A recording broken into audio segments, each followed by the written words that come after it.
Hello, my name's Stephen Bristow and I'm the lead designer on Battlezone.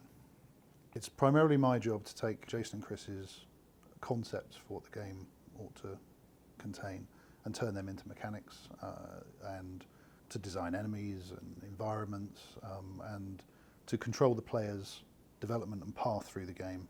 The original Battlezone arcade takes place in it's referred to as a forest, but it's a completely flat landscape with these geometric shapes in it. We wanted to structure something that fitted with a contemporary player a bit better. As classic as Battlezone is, it's quite a slow-paced game now. So we wanted to take kind of the development of first-person games and vehicular combat games and do something fresh with it for VR that carried over the feeling of the original Battlezone, but updated it and delivered something new that added to the sort of the license, if you like. The gameplay takes place in arenas rather than, so they're not sort of narrative levels in the conventional sense. You know, we don't have the same kind of A to B passing through a series of objectives type of levels that you'd find on, say, like Sniper Elite game, for example.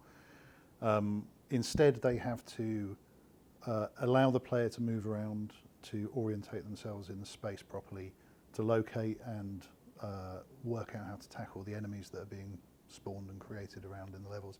I think we've got some new bad guys in there. I think you see the hoppers for the first time, and they add a great component to a sort of VR experience. You know, you're shifting your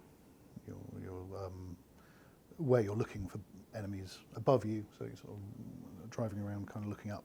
The environments are all sort of quite substantially improved, and the cockpit is probably the biggest sort of visual difference that people will notice. Lots of extra attention to detail, a greatly improved quality of immersion, I think, that comes through that cockpit, and yeah, the whole sort of introductory sequence in the hangar is all new as well.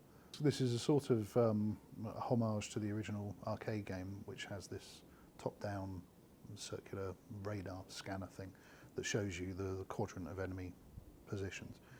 And it's undetailed. It doesn't show you anything about landscape or anything like that. It's just got the enemy positions, and we rework that for VR. And the very act of sort of looking around in the cockpit to sort of interrogate information about things like what weapon you've got, what your objectives are, is a really enjoyable thing to do in VR. Ordinarily, you'd sort of want all that information to be up on the screen somewhere.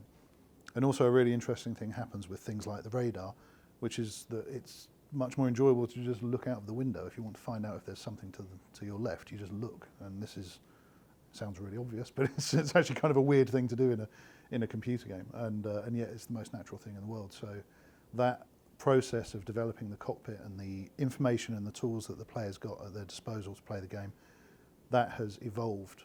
Speed and acceleration and lateral movement and all those things are bound to be issues, but they are issues that we have to tackle because we're doing a vehicular combat game, and it has to have that. And it also was important to me that we had a dynamic game as well, that it felt exhilarating and fluid to move. That meant that we had to solve those kind of translational problems that often trigger motion sickness. So one of the big breakthroughs was decoupling the way that the cockpit moves from the player's head. Initially, again, coming from a sort of standard console or PC game point of view, you'd tip the camera as you tip the vehicle to get that sensation of movement. But you don't need to do that in VR. All we're doing is communicating that the vehicle's tipping, but the head stays decoupled from it. And that really tackled most of our movement issues in a way that feels completely natural in VR. This probably doesn't mean anything to people that will buy the game, but for me as a sort of creator of it, I feel a responsibility to Ed Rotberg, who designed the original, and Atari, who designed the original game, and I feel like we have done something that they would be happy with, I hope. It just felt like an obvious thing for us to do, and to be able to do justice to that sort of heritage, if you like, has been a really great opportunity for us, something we're very excited to do.